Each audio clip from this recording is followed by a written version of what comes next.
So after you run the installer, the next step is going to be to run this workspace setup tool. Now this functionality used to be directly in the installer back when it was called admin tools, but it's been separated out just to separate the installer from like these kind of functionalities, because those could be two different people with two different access rights. Alright. We can launch it from the start menu. It looks kind of like something like this, which I'll run through here in a second, but you're really going to use this to set up all of the instances of our V2 workspace that you want, wherever you want them.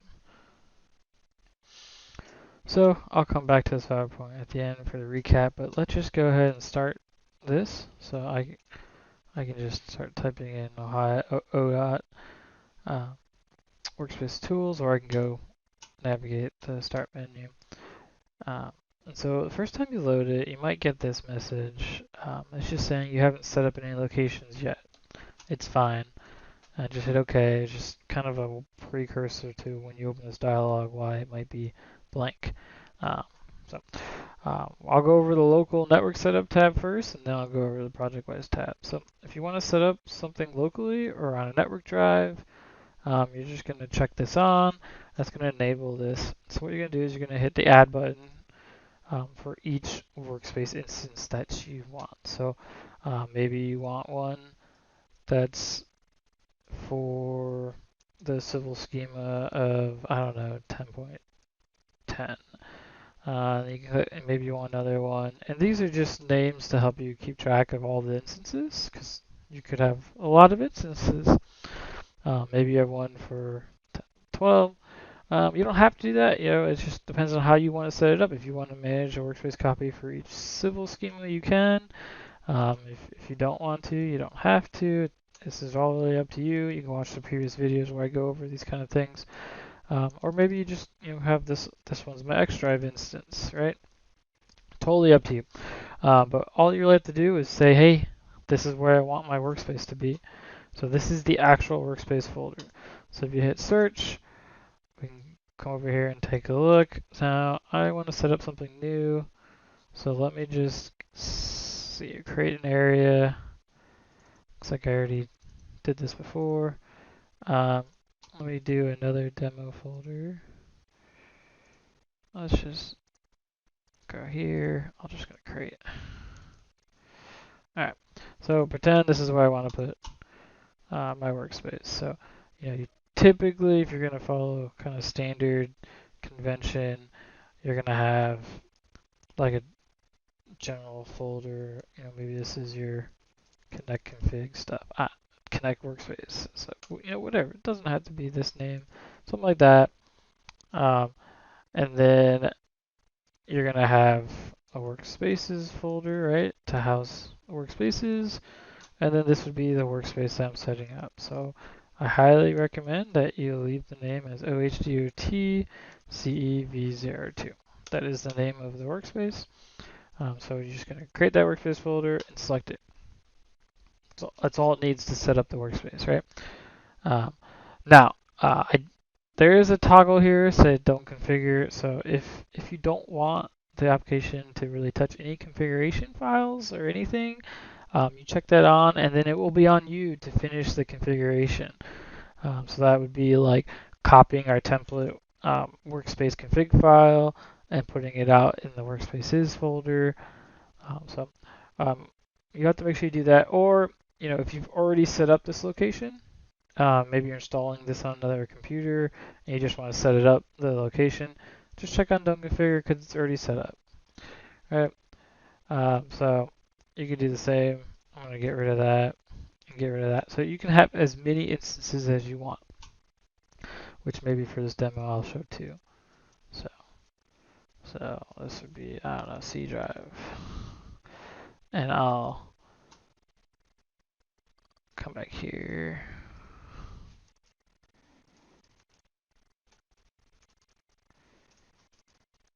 Maybe this is for 1012.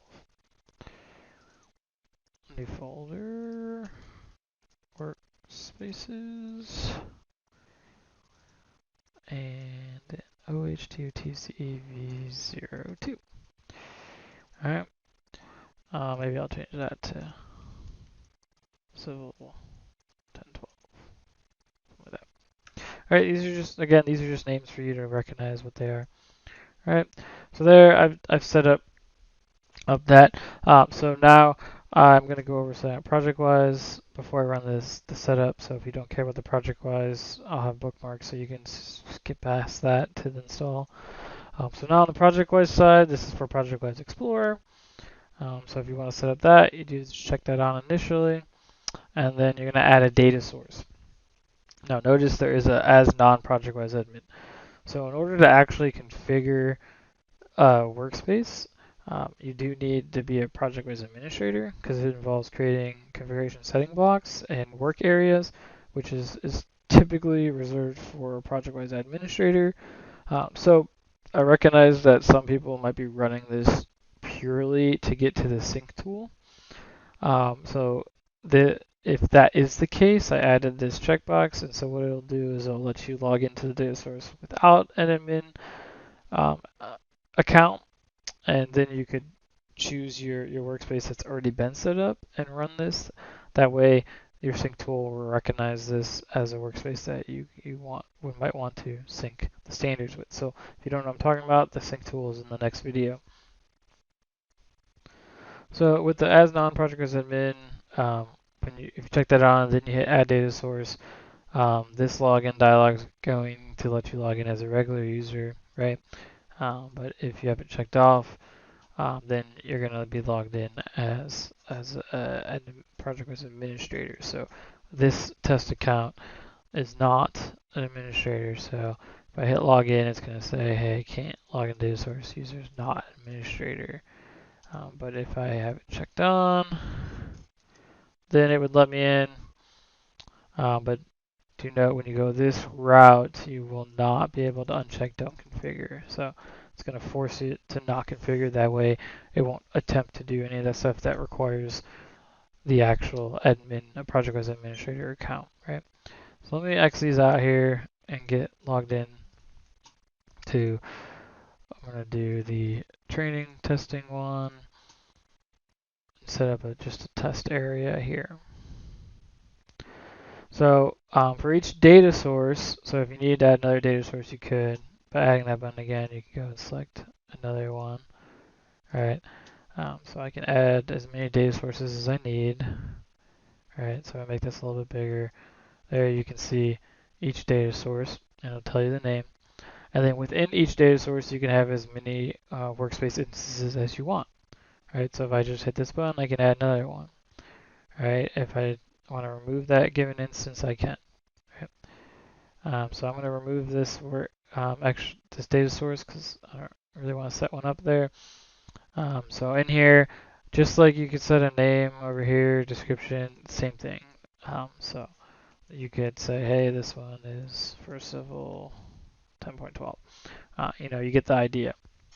It's just to help to project-wise civil, or maybe it's the data source name. So I'm in the training, project-wise training, civil, whatever you would help you understand it, right?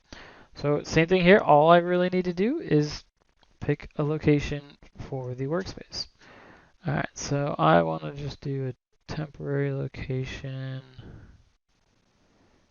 Let's see here.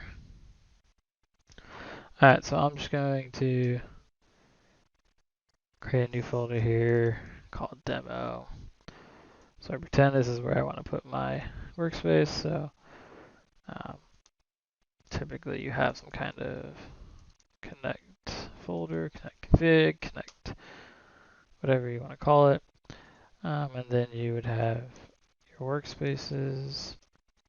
And then here's where you would put your actual workspace instance, right? So there I'm selecting my workspace instance that I want. And that's all it's needed, really, guys.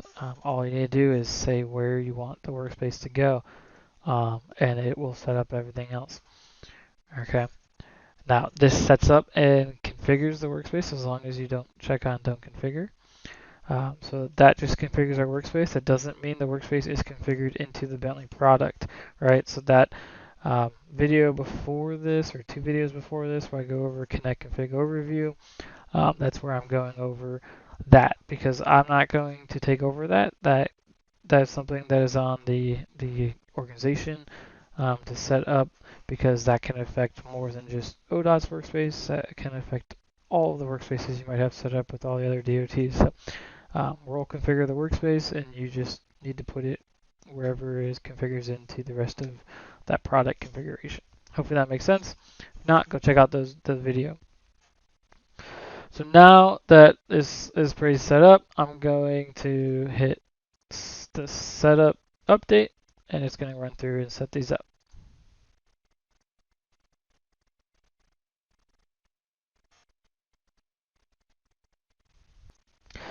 So after it's done, you should see a kind of a log of everything it did. You can scroll through. If there's anything went wrong, then you can see it'll be red. So I don't see anything that's red, but it does tell you everything it did. All right, so creating folders. If I scroll down to like where the project was, you can see it's creating a CSV. So I'm going to go over all that here in a second, and it also saves this information to a log file in this location.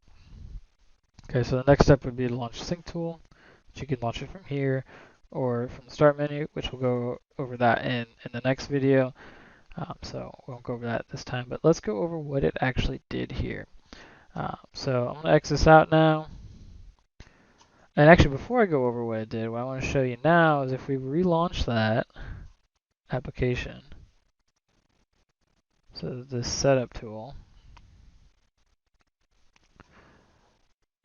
it's going to say, oh, hey, you set up a location inside this data source. I need you to log in.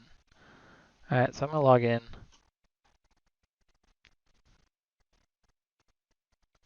And then if I had other data sources I needed to log into, it would prompt me.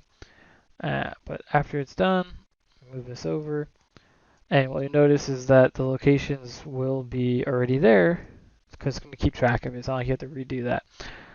So if you need to add another location, you notice these ones automatically check on don't configure because they've already been set up, right? So if you need to add another location, you can do that, run this setup, and it's not going to touch the setup or configuration for these ones that have already been set up, unless you come here and physically check that off, right?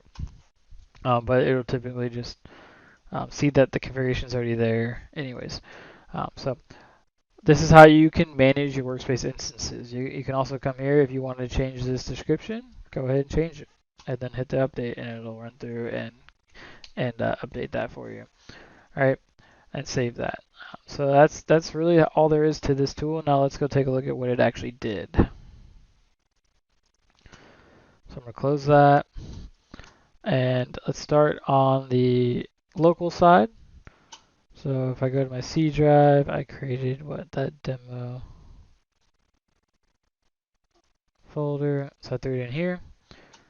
So here's the first one, workspaces. What you'll notice is there's a config file there now. Right? If you check down don't configure, this config file would not be there. Right? You would have to go and get the template from within our standards, which you'd have to run the sync tool to get that. So I'll show you after I run the sync tool. We have a template in here, which I can go over to a different location to show you. So after you run the sync tool, you actually get the standards. Oops. And that one doesn't have it. Done a lot of demos here. All right, so inside our standards, inside the config, we have this template. So there's the template that you can grab and configure. So maybe you wanted to configure it differently, and the file doesn't go right at the workspaces folder. That's up to you. If you check on don't configure, then it's on you to make sure you grab that config file and put it where you need. So all right, so going back into this, that's the first thing it did was it created this config file, or added that config file.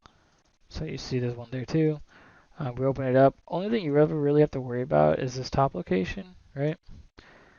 So this is all you have to set, and typically you don't need to change that. It says, hey, where did you actually put the workspace? Which is probably the same place as the workspace's root, workspace's name, unless you did some kind of redirection. So that gets expanded out to basically this location. And the other location is where are you going to put your workset config files, which by default is going to workset CFGs, which you notice it created that folder as well. If you don't like that, if you want to change this, move this location, you do have to make sure you update this config file. Other than that, it's ready to go. Added a sync data folder, so when you run the sync data, it runs that. Added a local application settings, added this defaults, right? So this will be used with the Create Workset app, which is in a couple videos. But the thing to note is this Workset CFG location. You have to ensure that this location is the same as what you configured it to be, right? So from this config file, these two locations have to match. Or when you create a workset, it won't be configured correctly, right? So as long as those two match, you are good to go. Which, if you take all the defaults, you're done. All right. So now that's pretty much all it really does. The next step would be to run the sync tool, which would actually download your actual DGN file, like DGN libs and cell libraries and whatnot. So let's check out that other video. So now let's take a look at the project-wise side. So in here, I believe I created a demo folder right here. So what it did here was, scroll up here.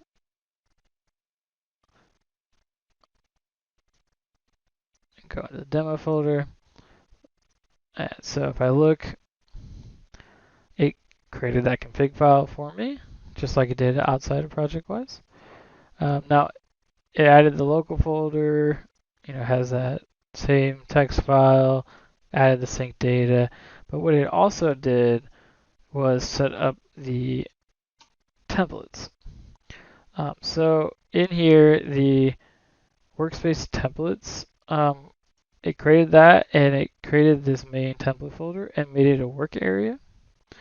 Furthermore, if we take a look at the settings for it, it created the CSV, right? And you notice it's the name of that description that you put.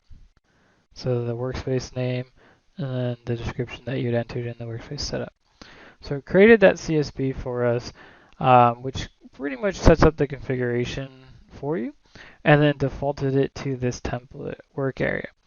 So now when you create a new work set within ProjectWise, it's going to use this location to copy the folder structure, and it already had the configuration done. So that's how it's working inside ProjectWise. Now, if you had that don't configure checked on, you wouldn't get this part, right? Creating that CSV wouldn't happen.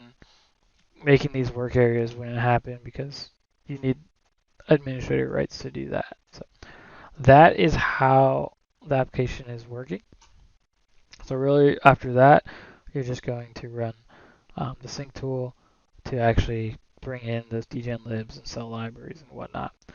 So all in all, it's really not too bad. Run the installer, run the setup tool, which the setup tool, all you really have to do is say, hey, here's where I want the workspace. And then you open up the sync tool and just say sync. And you're done. So real quick, coming back to the PowerPoint. If you guys wanted to see kind of a summary of what it's doing, it's everything I just kind of went through. So when you run it, it saves that is another location, another instance. It's going to create that text file for the standards or for creating workset. It's going to create that sync data. And then if you're in ProjectWise, it does a lot of the same things, but it's also going to create that CSV file. It's going to create this templates folder. It's going to make sure that that template folder or work area has that CSV that it created assigned to it. Okay, So then you're going to move on to the sync tool.